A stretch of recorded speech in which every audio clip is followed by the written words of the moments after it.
वादग्रस्त IAS अधिकारी पूजा खेडकर प्रकरण आणि या प्रकरणी YCM रुग्णालयाला दिव्यांग प्रमाणपत्राच्या चौकशीचे आदेश दिले होते। YCM रुग्णालयाचे ऑर्थोपेडिक आणि फिजिओथेरपिस्ट विभागाचे प्रमुख निर्दोष आहेत। या सगळ्या प्रकरणामध्ये हॉस्पिटलकडून पुणे जिल्हाधिकाऱ्यांना अहवाल सादर करण्यात आलेला आहे। त्यांनी त्यांची जी काही कामगिरी आहे अतिशय चोख आणि निष्पक्षपणे बजावली होती।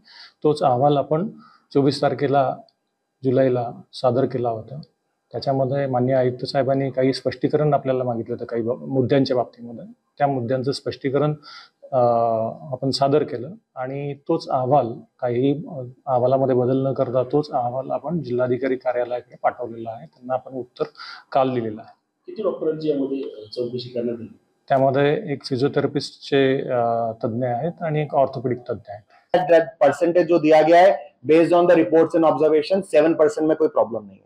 But as far as MRI report is concerned, कुछ बहुत large disability है, doctor might take a decision case to case basis to go for MRI also।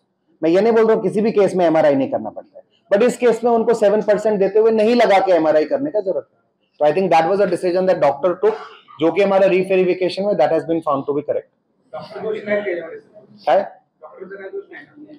आता आम्ही म्हणतोय बरोबर आहे तर तसं म्हणता येणार नाहीये। लोकशाही मराठी ऐका, पहा, जागरूक रहा।